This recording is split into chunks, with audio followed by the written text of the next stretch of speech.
Well, here's a little video on should you rent a sailboat when you come to Greece? Sounds pretty romantic, doesn't it? Let's rent a sailboat. We'll go to all of these fabulous Greek islands. And on the face of it, it sounds pretty good. But what is the reality really like? And would I actually rent a sailboat for a week? And I will say this much. We'll get into the skinny. I would say that a lot of it is a sold idea. It's not as fabulous as the postcards make it out to be. We'll get into some of the details. We went through a Bed in Blue, which is an alternative site to some of your more, if not almost all of the professional sites are quite specific about the types of prices. They've all homogenized their pricing, and they're about $6,000, their base fee. On top of that, you're still going to have gas, mooring fees, and food, and any other expenses that might, for electricity, for example.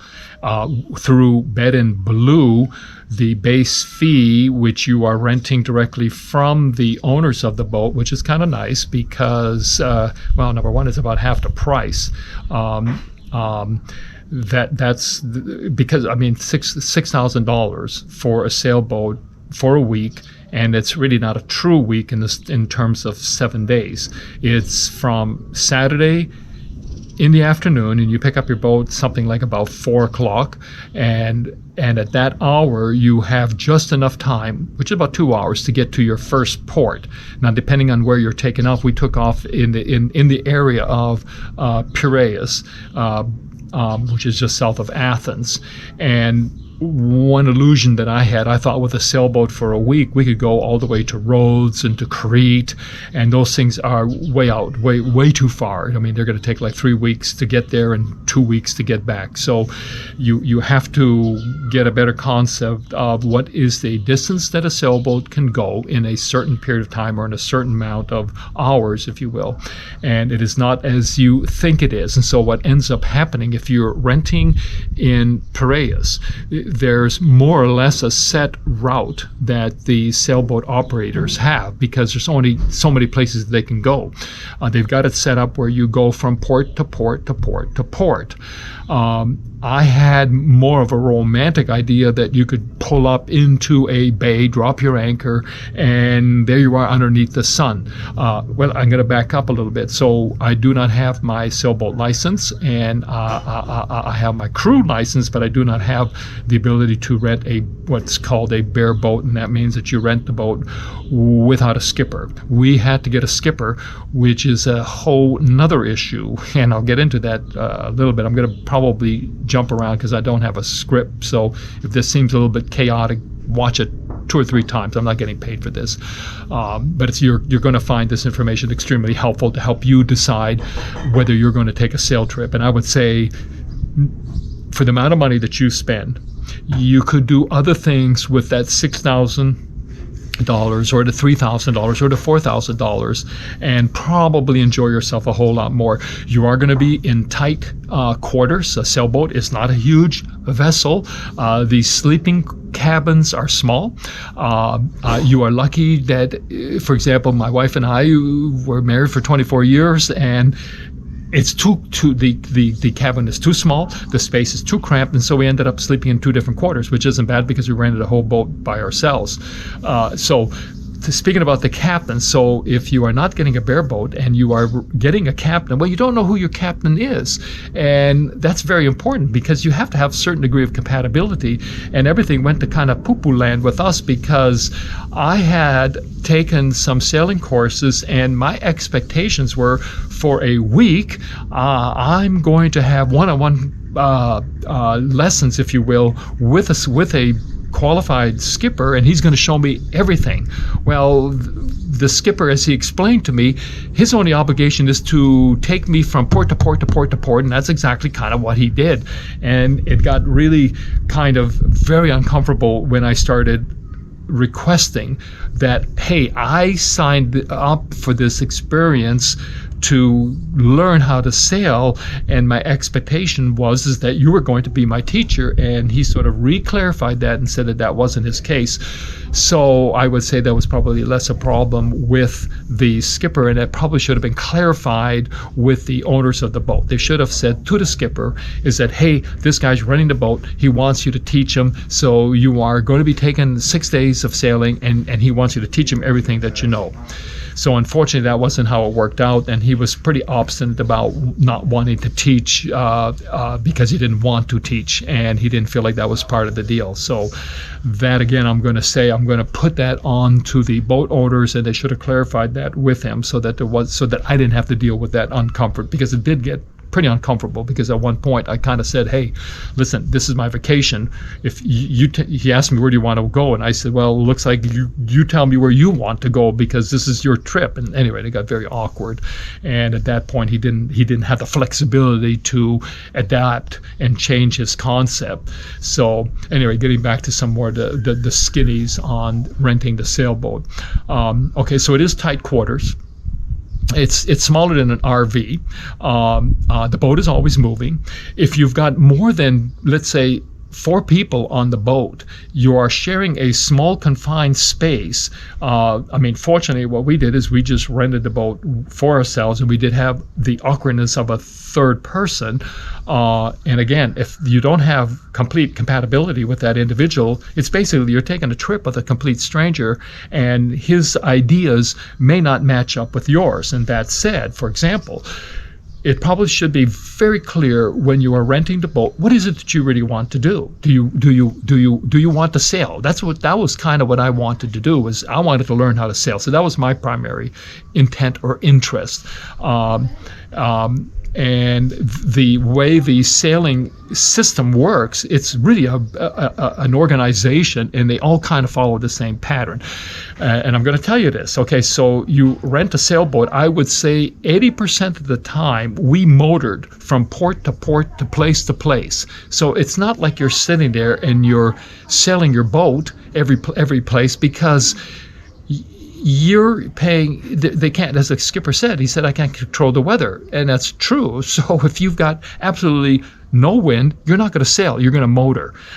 If you've got too high winds, they're going to put you in a port, and they're going to anchor, and you're not going to sail. And so if you got no winds, or if you got too high winds, you're not going to be doing any sailing. And I'm going to tell you, in reality, you would almost do better just renting a motorboat by yourself, not having, because with a skipper you're paying $200 additional with him. It's not like he's included with the boat.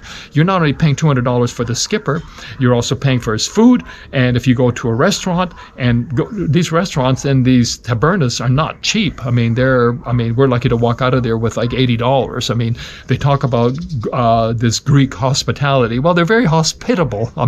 They certainly do bring dish after dish after dish, and beer after beer, and everybody's so friendly and so nice. Oh, you have to try this dish, and you have to try that, and oh man, these Greeks they're very generous. Well, they're very generous when they bring you the bill, and it's like $100 or 100 euros. So it isn't for free. And that Rick Steves' little daydream about the generosity of the Greek people, no, that's an illusion. That's a made-up story. The same with the sailing.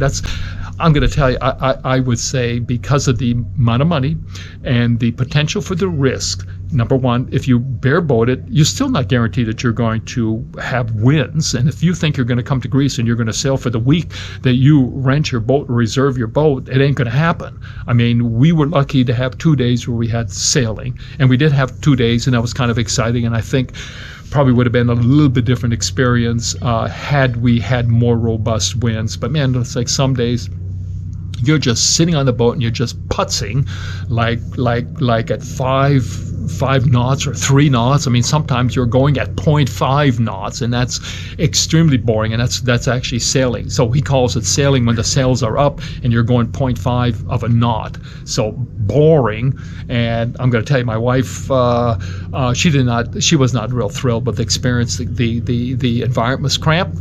The toilet is weird. You wipe yourself, and then you got to put it, you got to put it in the wastebasket, which is nasty.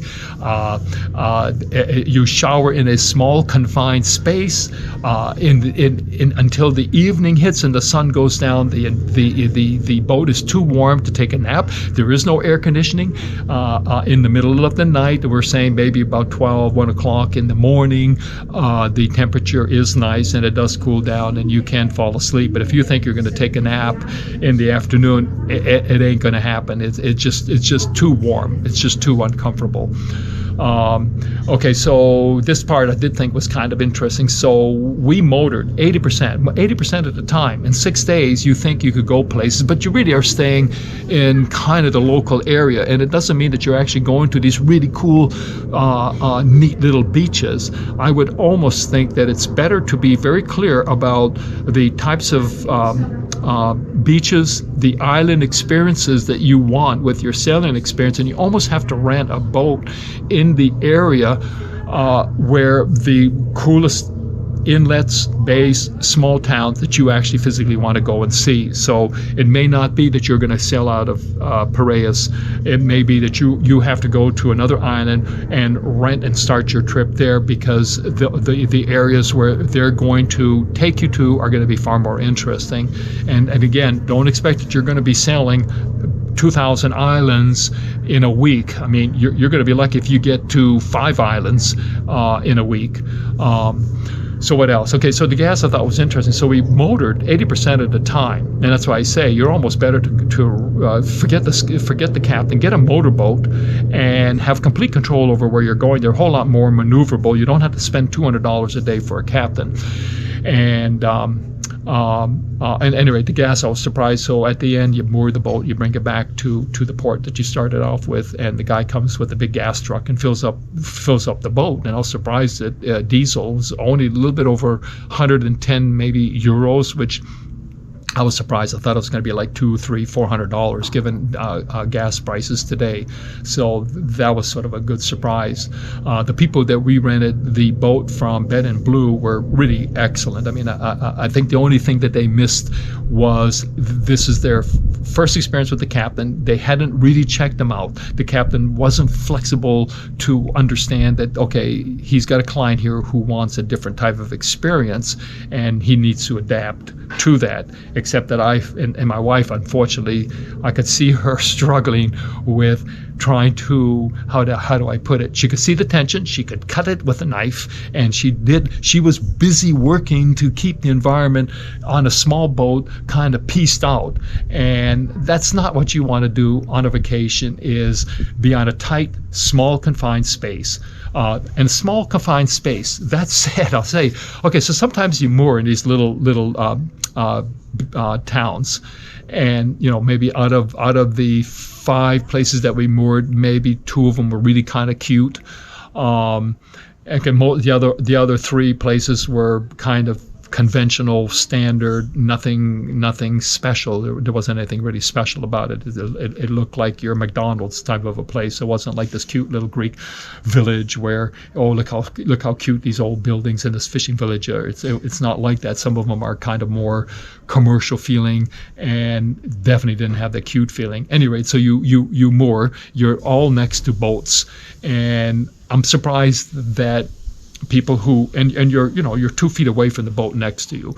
I was always surprised at how peaceful everybody was. Like there was a really cool vibe that people sailing boats have. Nobody is next door to you blaring and blasting the music. We did have that one time in Poros, in a more popular more of a party type of a town. So in the other places, really, I didn't see that. Most people were very respectful of the amount of recognizing that people want peace, and so that part of the culture is actually rather interesting to see. Anyway, I got it sidetracked. What I wanted to say about that was, here, check this sunset. Oh, don't put me in it. We are now on Milos, and this is coming from the top of our hotel. See, now, I would have been pretty cool if we were sailing to little villages, little ports like this, and this is what we got to see. But man, we didn't see that.